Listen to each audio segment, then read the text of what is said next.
What's up, guys? I wanted to do a sort of like a 2023 yearbook kind of thing. I know that yearbook is usually associated with school, but I wanted to go through all of the events that I pretty much covered going in 2023, and so these will be kind of like the just to show you guys what was happening in 2023 because a lot of things happened, especially in the IRL scene. So I was very fortunate to be the one of the main content creators for Edison to be able to cover all of the 2023 Edison that happened on IRL. So in around January 20, I'm going to start now. So on January 29th, we had a player by the name of Marcos M, who used a hero beat deck, but this was before the advent of Diva Heroes, where James Ark decided to put three Deep Sea Divas and two Gilmans. So in January 29th, this was a meta where Hero Beat decided not to play, or they didn't have the information and the online space to be able to get the Diva engine into the deck. So Marcos here won it without using the Diva engine, and it's funny because in the meta where there was a Deep Sea Diva in the Hero Beat deck, you would very rarely ever see IRL those decks top in IRL. And then we have here Marcos in January 29th before the advent of that deck was discovered, being able to win a Nintendo Switch tournament on the first ever tournament. So he had a very interesting list. I would say he had main deck DD Crows in his main deck, and he also played Thunder King Ryo in the main deck. So to basically round out the monsters so that he doesn't pretty much play the Deep Sea Diva, he pretty much plays Thunder King Ryo, which makes sense for a lot of times because Thunder King Ryo is a light monster, and being honest, being at 2 in this format allows you to pretty much use honest very well. But I'm not going to go into a deck list discussion. I don't know why I'm doing this, but yeah. So this was the first ever winner of CX Collectibles Exchange, where they had a Nintendo Switch tournament, and he was able to win it. And here we had another player by the name of Nathan Panito, who decided to use a Synchro Cat version variant where he does play the Doom Caliber. So this was very much the undefeated in Switch deck profile. He even got to the finals, and he was able to take this deck really far. So a really cool deck indeed. Being able to use the Synchro Cat, a lot of you guys are now just finally certainly realizing that Synchro Cat is actually a really good deck because of the fact that you can go into Arcanite Magician and then being able to blow up back rows, but also being able to put a lot of pressure in using your Kaiases and also being able to use Arabellum to rip cards out of your hand. There was a tournament where I was using pretty much the fairy engine to pretty much play that with that engine. So in this tournament, the same tournament where Marcos won, Nathan was able to get second place at this tournament, getting I don't know what he got for prizing, but I think he got something lower than a Nintendo Switch. So this was the first ever tournament of the year at Collectibles Exchange, and Nathan Panito was able to take it with or get undefeated in Swiss with Synchro Cat. So here we have a gameplay video here where Nathan is playing against Marcos, and here we have the classic T set, and he doesn't know what he's playing against, so he summons the Stratos here. And most of the time when Stratos attacks into a face down monster, it's usually either going to be a hamster or Raikou. To pretty much bait out the Raikou on the monster because Stratos is a +1 after all, and it turns out it was a spy, so he was pretty much flabbergasted by this attack here, and now he's able to get his Descendant off. I still think a spy into Descent is a very good set in today's format, where Raikou would be usually destroyed in battle by Stratos. And then being able to trade with Stratos. But in this scenario here, you get to keep the monster with the spy, and now he has to kind of like not set any cards, but if he does set cards here, he can use the Descendant to blow up the back row here. So this is the final turns of this particular tournament. Nathan drops a Tragodia on a Thunder King attack, and with the Tragodia being only at 2400 attack, he didn't choose to switch it to attack position. Instead, he's going to use the Tragodia here to steal the Thunder King Ryo by discarding a Descendant. Descendant is really bad in Synchro Cat, especially when you draw into it. So he utilizes the Tragodia here to make the Thunder King or the Descendant not live and steal his Thunder King Ryo here. And this was a really good safe steal from Nathan here, because by stealing a Thunder King Ryo, you don't have to worry about Gemini Spark because he didn't steal an alias. Looking for Marcos here, he declares an attack on the Thunder King Ryo, and he drops the Giannis here for game. So he was able to take this victory in the finals and ultimately win the Nintendo Switch here. So that's what happens in January 29th for the first ever Collectibles Exchange Nintendo Switch Edison event. And then we're going to go on to the next event that happened. So flash forward in February 18th, there was a 3v3 in Vegas. I decided to attend that event with my friend David, and then he decided to get a hotel and all that stuff. And I took a Chaos Fairy deck that Carpath actually won with in the I don't know what event it was. Maybe it might have been a DDV event, but I'm not entirely sure. So you'll have to double check that one. So this was a pretty much a revolutionary tech that Carpath put on the map by utilizing Caius with the Fairy engine, being able to pretty much lock out your opponent using Christia. He did main deck the Royal Decree, decided to cut the Royal Decree out of the deck, and decided to main deck actual Trapston's deck. And it actually won me at one of the pods. I actually took it to another pod and got to the finals with that other pod, and we got to game 3, and I actually lost against Blackwings. So, yeah, so I was able to almost win 2 of these lad mats at the 3v3 Las Vegas. There were several other players that were there too that were able to get their lad play mats as well, including my friend David as well. He got it with Pure Fairies, which was pretty much Keegan's deck. And then pretty much yeah. So this was the event that made me want to play Chaos Fairies, and I really love Chaos Fairies even to this day.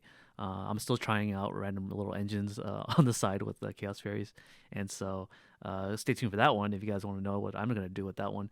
But yeah, this was the one I got the first place win, and I actually surprisingly got a lot of views for this particular video, despite the fact that everything was low rarity, and and I was pretty much taking Carpat's ideas.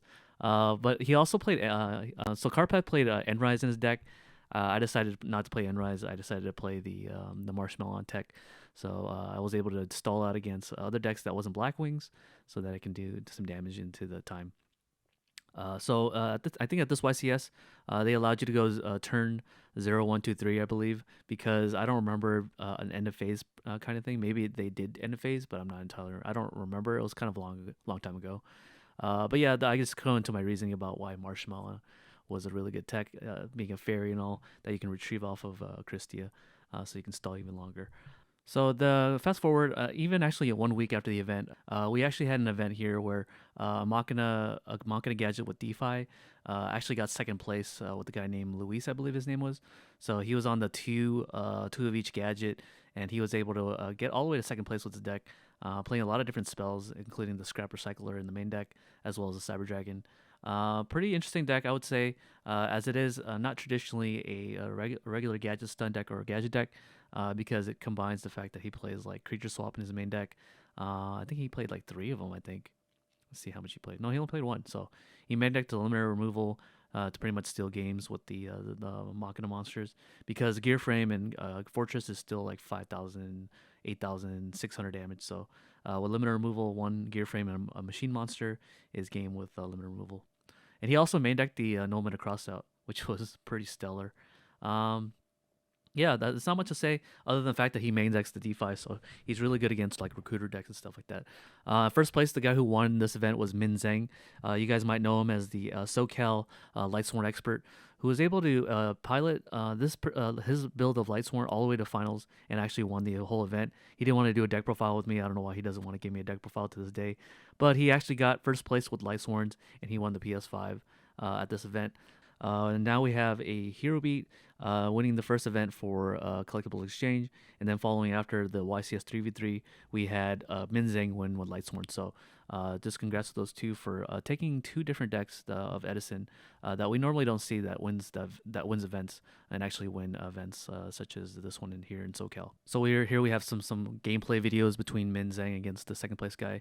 And the left player is playing the Machina gadgets with the DeFi in the main deck, and then we have Min Zhang on the right here. So we're gonna go into the finals here, or the final game here, where he summons a Lila and puts in defense position, and so he resolves Beckoning Light to a Lila summon, I believe, or a Lila effect, and so he gets the JD and the Honest back to his hand, and then he activates DeFi, hoping that it would be enough. Personally, I would activate the DeFi first to try to bait out the Beckoning Light so that he can actually do some damage. Minzang actually special summons the Judgment Dragon here. Luis thinking he's safe from the second JD, thinking that he doesn't have it. Minzang actually top decks into a JD here to finish off the game and blow up the field and then pretty much win the game here. So pretty lucky for Minzang to win this event. But it is Lightsworn, so I can't really blame him for not playing the deck the way it's intended to be. In top 8, at the same tournament, top 8, there was an X Saber that was able to make it to top 8. and he was actually up against Minzang, and Minzang took him out. So, yeah, so X Sabers showing some representation in early 2023, and yeah, so he was able to go all the way to top eight, but actually eventually losing to Lightsworns, which is a rogue deck in of itself. So, I guess he didn't really anticipate that he would play against this matchup at all. So, yeah, so congrats to the guy who was able to make top eight. I think this guy was Alex Benito. You guys may know him as Totogan Plays. So he was able to take it all the way to the top eight finish. So fast forward to March 25th, Collectible Exchange decided to do an even bigger tournament. Seeing that he had so much success before, he decided to throw in a PS5 and as well as a Nintendo Switch for the event. And here, Oscar was able to win both of them at Collectibles Exchange with his Diva Hero deck, and he did put some pretty spicy variants of this particular build where he didn't play a Dark Grepher in his main deck, and he decided to play Armageddon Knight in his main deck, and as well as two Snowman Eaters. So he was basically trying to meta call the meta, and he was able to actually win first place with this particular list. So yeah, and then he also plays the standard Dark Arm, the Tragodia, the Wing Blast in the main deck. So Wing Blast being a very good card, being able to be versatile, chainable at any point in time where a player is going to summon a monster and stuff and try to do a single play. He can disrupt with the Wing Blast. So yeah, Oscar's first one ever, Oscar Wano, was able to win with Diva Heroes for this particular event. On the same event, there was another player by the name of Brian Gunther who decided to take his Fish OTK build with frogs. So it's basically a frog FTK or frog FTK with not FTK. It's basically Fish OTK with frogs in it. This was before James Ark decided to demonstrate his list with the Tongyo version. So this was an event where Brian Gunther actually got top 4 with this event. And he took a Fish OTK variant, and a lot of people didn't like Fish OTK for some reason. I guess because they're kind of like disenfranchised from modern format, and OTK decks are kind of like everywhere. So seeing an OTK deck in Edison format kind of like didn't give enough viewership for Fish OTK. But yeah, he was able he was able to do pretty well with the Fish OTK deck. You still have to be able to see the big fish in order to OTK. If you don't see it, then you pretty much stall with the Duke Froglock. Brian also played the Kais, the Shadow Monarch, as well, because it was able to banish one of the cards that he can summon, so he can just bait out back row, such as Bottomless and stuff, and then being able to use the Bottomless to pretty much banish something, and then being able to safely play his big quote-unquote Papa Fish that he calls it, and then being able to OTK his opponent using the all the lines that the Fish OTK has in order to win the game. So the 250th YCS was actually rolling around here, and there was so many side events that weekend that was able to give out so much of these lad mats. And here we have my friend here, Alex Casey, here, who usually plays a quick draw in today's format. Now before in the day he used to play other decks, believe it or not, and he played Chrysia Sworn. So yeah, he was able to take the pod that he won with Chrysia Sworn, and he was able to play a very high rarity. Like any deck that he decides to play, it's always going to be very, very high rarity. So Christia here, we have like ulti, orange lights here, so pretty nice little sight to see, especially since it is a 250th YCS. So a lot of people are going to be tuning into the event to seeing what's going to be winning the events, especially in side events. So yeah, he was able to win. I think I went to that event as well, but I played the main event. This was the first. I think that was the last time I played the main event in any sort of Yu-Gi-Oh event, and I decided to go full time retro. In the main event, if you guys want to know, I took Marincess, and I actually got to day 2, I believe. Yeah, I got to day 2 with Marincess, but I didn't make it to the top 64, I believe. So yeah. Anyways, I digress. So Edison here was pretty much popping. At this event here, I also met Jaina Ego, if some of you guys may know her. She decided to show up for this event as well, and she actually won 4 of these lad mats with Frogburn, playing all the Kaiases and the Ryzas, but also playing the Turbo Cannon as well as to burn. Jaina told me that she took a lot of the ideas from Raonic. We know him as the frog expert in Edison, and he took a frog burn deck as well as telling Jaina to play this deck, and Jaina actually took 4 lad mats for this particular event. So you can see all the frog experts put their minds together on the online space, and then taking a lot of different wins with their frog variants. And then we have Flip Flog Frog in the main. A lot of people have been decided cutting this particular frog out. Maybe it's going to see a resurgence in the future. Who knows? It just depends on the frog expert. What the frog experts say is the correct ratios for and the correct text for the frogs. But yeah, yeah. So if you guys don't know what this deck does, it tries to burn you using the Turbo Cannon. Turbo Cannon is also there's a tuner version of Turbo Cannon, which you can just crash the monster, and then they take half the damage that it attacked, and it doesn't get destroyed by battle. And then you can use the Treeborn Frog in tandem with this particular Synchron monster.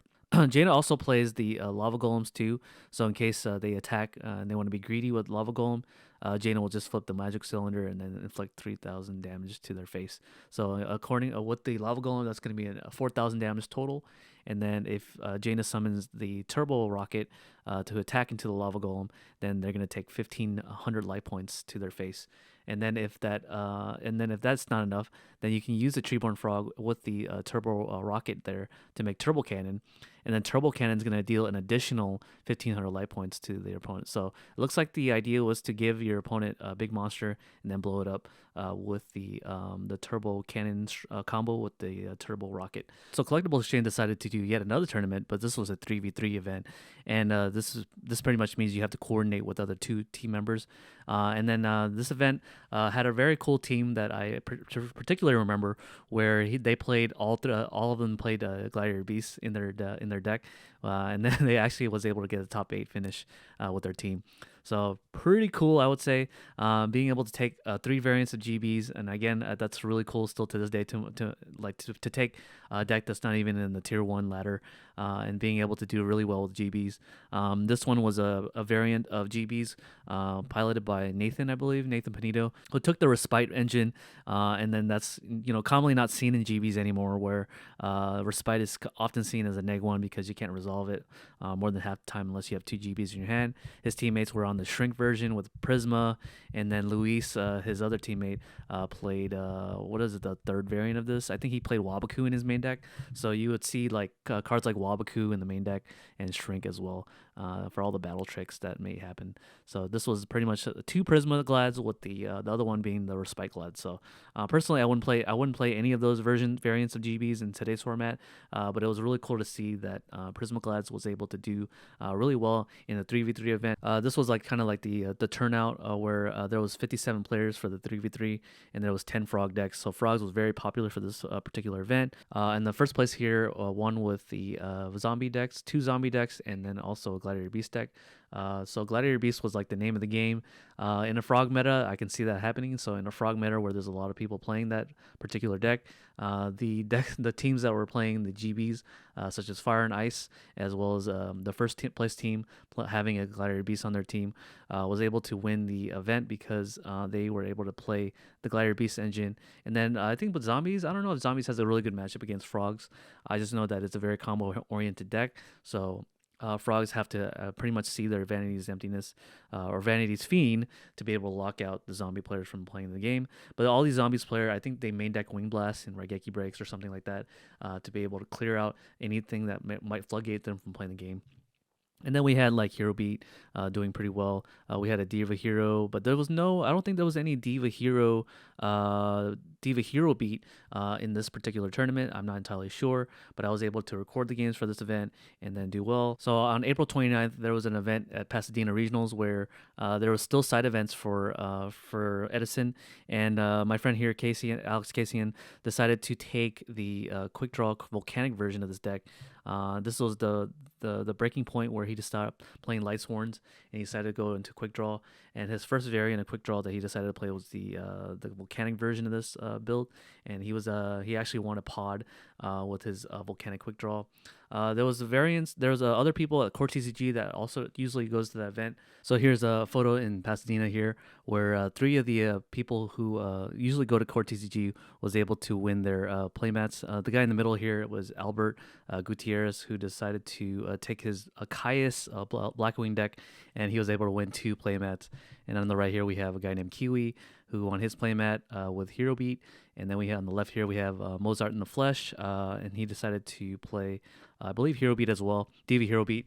So this was the first event where I was starting to see a lot more Diva Hero Beat take some tournaments, and so they were able to do pretty well with their variant of it. I think they also main deck Gores as well, so that was also kind of interesting to see that particular deck take some fruition. So GOAT format was an unexplored territory for me. I decided to go to an event that Collectibles Exchange had for GOAT, and the player who got first place actually had a lot of views for my particular video. There was like 3,000 people watching GOAT format for this particular first place, and it's mainly because he decided to take a deck called Chaos Recruiters, which is not a deck that you commonly see in GOAT format metagame. So he was able to take a rogue deck in this particular event and actually win first place with it. So taking it with the Chaos Recruiter deck, was able to win it out, playing only 2 Chaos Sorcerers and a bunch of Tomatoes as well as Shining Angels. So you can start to see like the concepts of Edison take place in this particular format, and he was able to win first place with it, winning a Nintendo Switch. We're already almost halfway through the year, and we've already seen a resurgence of GOAT format take place in the SoCal area. So on June 3rd, there was an event at LA Regionals where they decided to do side events for Edison format, and on May 3rd, there was several pods, I would say, giving out lad mats, and this guy here, who's from Hawaii, decided to show up and play in this event, and he took it with the Volcanic Quick Draw without the Volcanic Rocket, so he was able to do well. He also main decks Light and Darkness Dragon too, to pretty much fit the playmat that he has now. He's now a proud owner of, and so he was able to win it with this particular deck. He also played against like 3 main deck Raikos as well. A lot of interesting decks. He also played like a 1-for-1 as well. I never see 1-for-1 being used in Quick Draw anymore because Quick Draw itself is kind of like a neg 1, and to activate the 1-for-1 just so that you can see like a Volcanic Shell is kind of interesting. But it does put Volcanic Shell in the graveyard, and so if he does tribute for the Caius, then he can at least add the shell back from the graveyard, or add something from add a +1 to his hand so that he doesn't lose out on the 1-for-1. So yeah, interesting list. There was several other players that were at this event too, that were pretty much very much seen in the Collectibles Exchange as well, such as Marcos, who was able to win the first ever Collectibles Exchange Retro Format Series with the Hero Beat deck, and I think he took the same deck as well, and he was able to get first. And then there was another guy who played Zombies, who was able to do well with that and win first place with that. So still, Edison was very diverse at this format.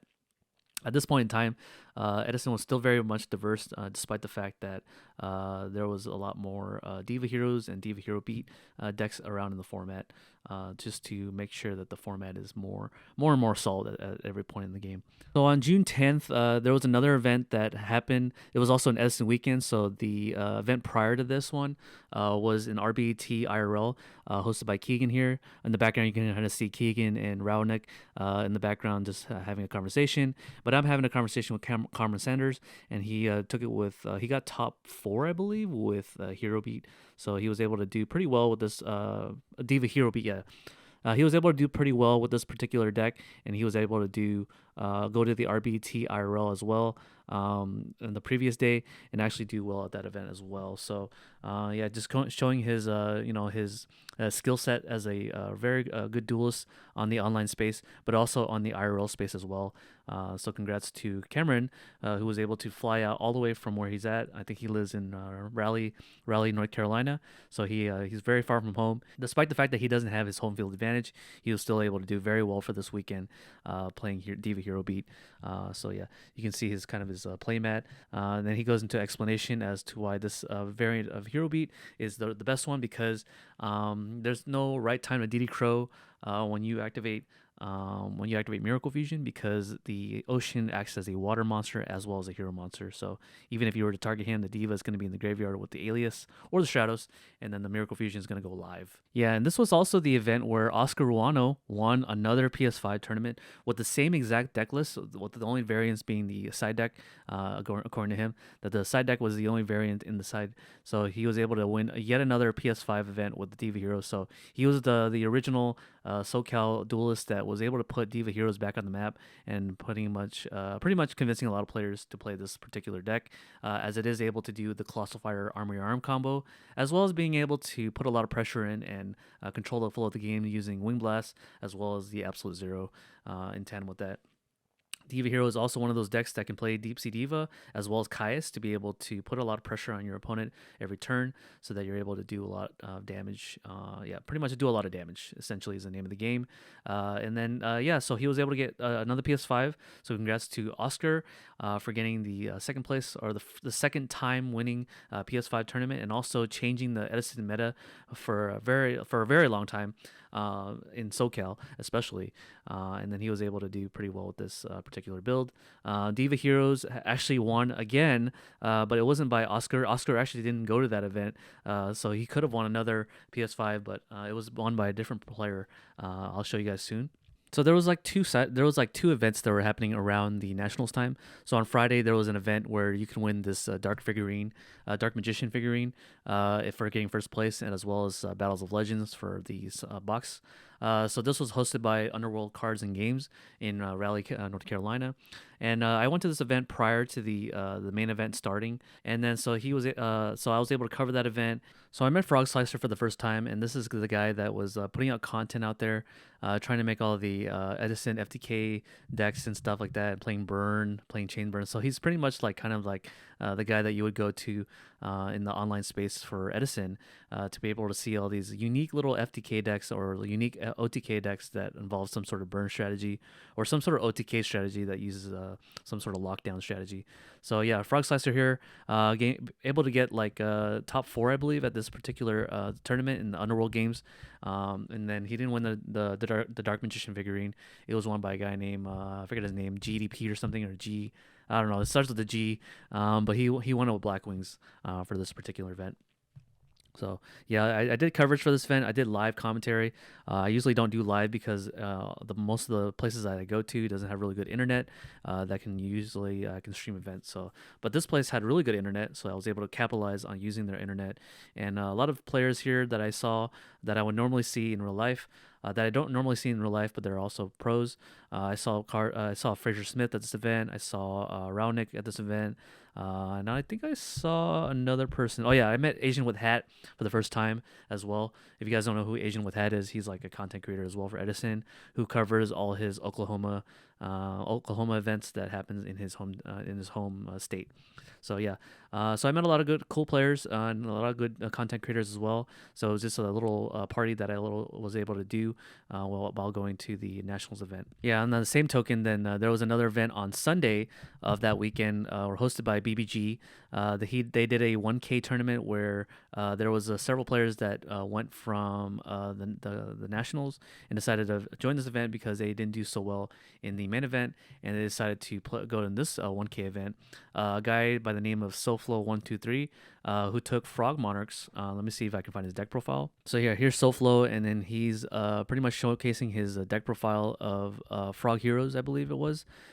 Being able to utilize Miracle Fusion as well as being able to play the Frog engine is kind of broken. So he took it here with Frog Heroes. So he got first place at this 1K event hosted by BBG. This was before the big one that they did, a 5K event where they rented out a whole stadium. But this was an event where it was a 1K event and several players went for this one. So he got first place with it, and I got the deck profile from SoFlo, who's part of Team Rhino, but I'm not sure that team is still existing to this day. So they'll have to alert me as to what's going on with the happenings. So being in the event for the Nationals event, there was several side events that were able to fire off that wasn't Edison or Tengu. There was a Yugi Kaiba format where it's basically the first the first 2 starter decks was released into the format, and you're allowed to play those 2 particular starter decks. And so I was able to record the guy who won the first place pod using pretty much vanilla monsters. As you can see like cards like Battle Ox in the deck. You can see cards like Neo the Magic Swordsman, as well. So he has all these 1700 beat sticks that came out of the starter decks and able to win an event in the side event pod using a bunch of vanilla monsters. So that's something you won't see very often. Maybe in the future, Yugi Kyber format will take off, or maybe Critter format. Who knows? But it's kind of comical to see that there are players who are using. Who decided to form a pod of 8 and decided to take it to the side event in nationals, and actually pulled it off, fired it off at the event. So pretty cool. He was on Summon Skull control basically. I think he was playing Judge Man as well. Judge Man. No reason why you shouldn't play 3 Summon Skull. He plays the Wicked Worm Beast, so he can dodge like Change of Heart, because Change of Heart was main decked. I think it was main decked in this particular format. So I'm not a Yugi Kaiba format expert, so you'll have to excuse me on why they decided to play certain card text over the other. So in Nationals, I was also able to get some side events for Edison as well. It's really hard to find all the people for side events for Edison, so I had to literally track them down. And I took a Lightsworn deck profile, so he was able to take it with Lightsworn's first place. I think it was a pretty standard list. I don't think there was anything special about it. You would see the Necrogardener, the Celestia, etc. So this particular video got a lot of views, mainly because it was a side event that happened during Nationals. So a lot of people were tuning in that couldn't go to Nationals, and they were just watching a bunch of deck profiles, especially the Edison side events ones. So this guy got a decent amount of this guy got a decent amount of views for the particular video. He got like 2Ks. For Lightsworns. So there was another player here who got it with the Machina Gear Town control. So he was able to use the Machina engine and combine it with the Gear Town to be able to explode with all his machines, essentially. So a pretty standard list. I think he also played Raikou in this particular build. I'm not entirely sure. Yeah, he played the Raikou hamster engine. I'm not sure if he'll play Caius. Let me see if he plays Caius.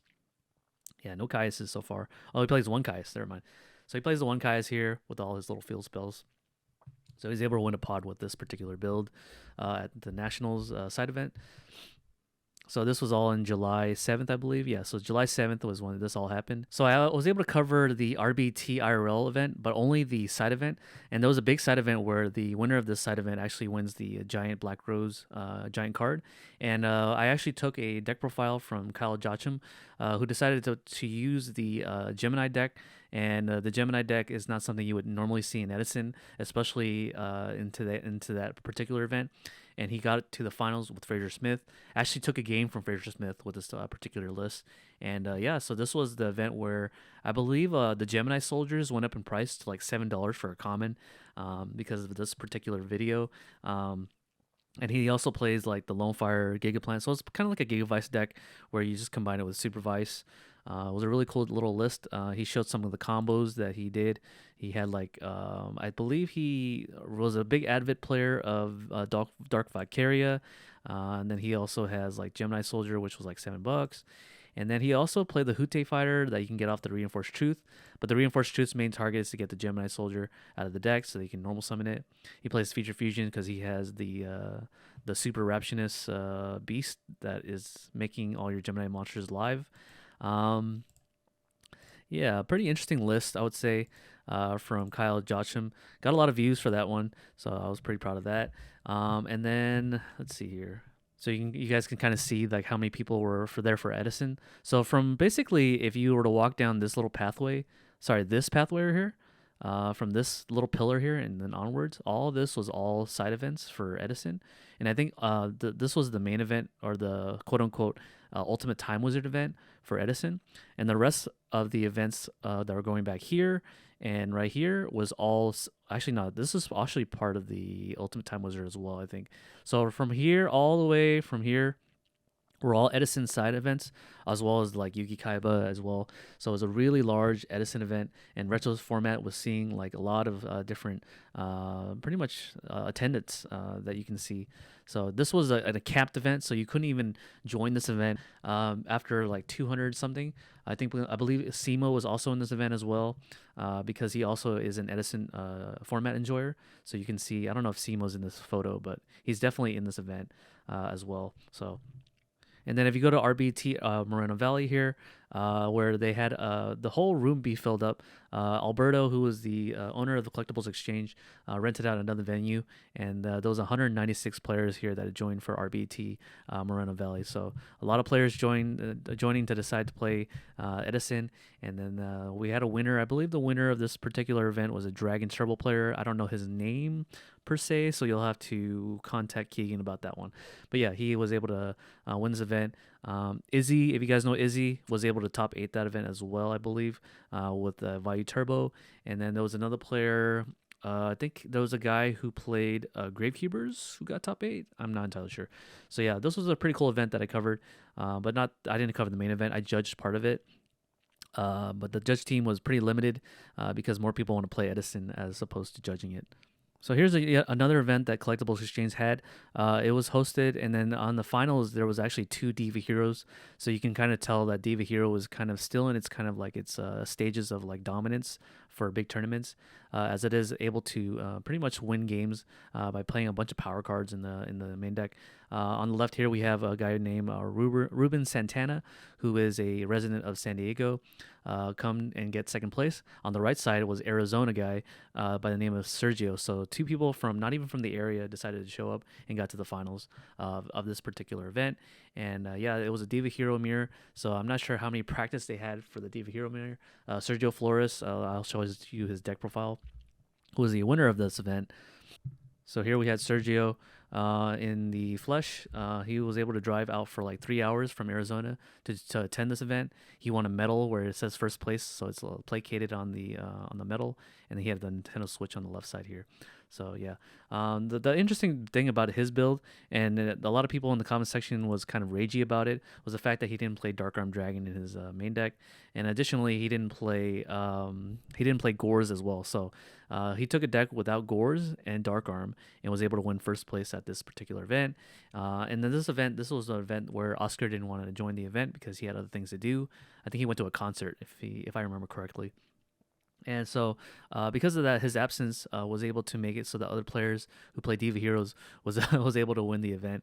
And yeah, so you can kind of see the Diva Heroes' dominance in this time period. There was another event at Wildcard Cyclone where the players here was trying to get a Latin mat for first place as well as a booster box, and then second place would get like an ulti Sky Scourge Norellis Unlimited plus half a box. So Wildcard Cyclone started firing their Edison events, and then some players were able to attend. I believe. Let me see if I remember correctly here. So here it was the top 5 deck list from Wildcard Cyclone. We have Alex Kasian in 5th place. I think he got 5th place or 3rd. And then these 2 guys were able to win their first place with Blackwings. So there was a lot of Blackwings and pure Blackwings, by the way. Let me see if I can open up the video here. Yeah, so we had a 5th place in Alex Kasian, who decided to play a Botanical Lion in his main deck. That was the interesting part of his list, and also the Battle Fader to pretty much survive against a lot of different decks. He was on Trap Stun for this particular list, so he was able to do pretty well. Despite the fact that there was a lot of Blackwings, he was able to do pretty well in the 28-man tournament for Edison. And then here were some of the lists for the Blackwings. This guy even main decked the Deck Devastation Virus. Here was another list. I think this is Vayu Turbo. So Vayu Turbo got 3rd, I believe, or 2nd. Let's see. Yeah, he got 2nd place with Vayu Turbo. And then first place was a guy who played Blackwings. So this was by Leo Y. So he was able to win with his Blackwing variant. And then he played the Intercept in his side deck, which I made a whole video about. I remember making a whole video about this one to pretty much try to sell you on the idea of playing Intercept. So he actually side decked it and actually won. So the weekend afterwards, there was another event where Albert wanted to put a toss format for Collectibles Exchange, and then he tried to invite all the players that were pretty much goats of toss format.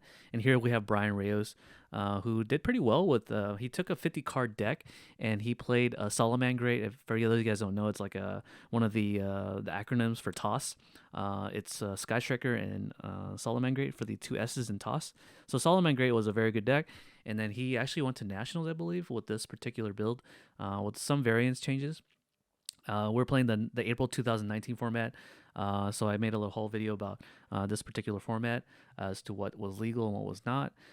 So yeah, so he took it with the 50 card deck, and a lot of big names that were big for toss decided to show up for this event, and then Brian Reyes won with a 50 card deck, which is pretty impressive. So October 3rd rolls around, and then they had an LA regionals at this particular event. I took like two deck profiles. One of the deck profiles that I actually got was from a player who took a Machina Gadget deck with Solidarity in the main deck. And then this one got a lot of views for some reason. Maybe because it's a gadget deck, and people were getting tired of seeing Diva Hero constantly win events. So it was a refresher to see some gadget decks do kind of well in side events, especially. And then he was able to take the side event with Machina Gadgets with Solidarity in the main deck. Yeah, this same event, I actually took a variant of pretty much Synchro Cat, and I decided to use pretty much the fairy engine, which was really strange. And I found it to be very cool at the same time to be able to use Rescue Cat in the same deck with fairies. So I was able to take Chaos Fairies with Rescue Cat in the deck that goes into Airbellum to pretty much tackle the hand. Because fairies like to do 1-for-1, right? And the idea behind the 1-for-1s is being up on card advantage by doing the 1-for-1s because you're using Dimensional Alchemist. But I didn't play Dimensional Alchemist. So I used all the pretty much the mid range option to pretty much go into from Tomato into Summoner Monk. Let me see if I can find that. Yeah, so this was kind of like a really strange deck that only plays like 10 fairies. Played only one Honest too on top of that. So I played 3 of the DD Warrior Lady in the main deck, and then I was able to win my pod with the Synchro Cat fairy deck. So yeah, pretty cool list. I also wore my little cat shirt just to pretty much fit the theme of what I was trying to do here. So around like August 15th was when players started to play Tengu Plant format. So there was some locals that were trying to like fire off Tengu Plant. So locals in SoCal, the first one I went to was Crossing Collectibles in Culver City, where they had a small little box tournament where the winner would get a box of Legendary Duelist, where Baron de Fleur came out of, which was a low value set at the time because Baron had already gotten reprinted, I believe, or he just had less utility. But yeah, Tengu Plant started firing off. Mike, the amazing Mike Man, is on the right here playing his Jurak deck. He was constantly playing Tengu Plant online, so when he heard the opportunity that he can play Tengu Plant in person, he was very excited by the idea, and he decided to join this event along with me as well because I wanted to play a different format besides Edison all the time. And Tengu Plant was kind of refreshing for me. I decided to take a rogue deck that isn't commonly seen even in retro, the re-exploration of Tengu Plant. I took a deck called Fairy Heroes. So let me see if I can find it here.